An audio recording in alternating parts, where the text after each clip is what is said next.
L'entreprise au cœur du développement africain a été le thème de la conférence du MEDEF, Mouvement des entreprises françaises, ce jeudi 26 novembre à Paris. C'est au musée d'Aper, dans la capitale française, que s'est tenu ce colloque porté sur l'investissement, le financement et le développement en Afrique. Lors de ce rassemblement, l'organisation patronale représentant les dirigeants d'entreprises françaises et africaines s'est concentrée sur les moyens de parvenir à l'optimisation des échanges équitables entre la France et les continents africains. L'Afrique est un continent potentiel qui regorge quand même de potentialités énormes, mais que le partenariat entre l'Occident et l'Afrique s'avère nécessaire, mais qu'il soit un partenariat tout à fait gagnant-gagnant avec un certain degré de confiance. La France reconnaît le potentiel important de l'Afrique de demain et affiche sa volonté d'accroître ses partenariats. Les chefs d'entreprise français et africains désirent s'entendre sur la création d'entreprises privées afin d'étendre le savoir des nouveaux entrepreneurs. Co-construire l'avenir de l'Afrique, oui, en partageant, en mélangeant,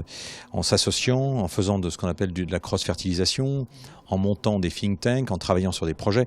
J'appelle de tous mes voeux des plateformes de collaboration qui font que des entrepreneurs africains puissent échanger, partager, monter en puissance sur des disciplines contemporaines comme le storytelling, le design, et puissent à terme exprimer toute la dimension poétique, imaginaire du continent africain à travers un langage moderne qui est la marque. Cette réunion a donc invité les jeunes entrepreneurs africains à développer leurs compétences dans le secteur privé, un développement efficace pour augmenter la croissance. L'Afrique possède une des plus dynamiques croissances au monde, notamment la région de l'Afrique de l'Ouest qui enregistre une croissance record de plus de 7% par an. L'Afrique reste une priorité commune aux entreprises françaises. Toujours dans le cadre du co-développement, une délégation des chefs d'entreprise se rendra en Éthiopie du 14 au 16 décembre 2015.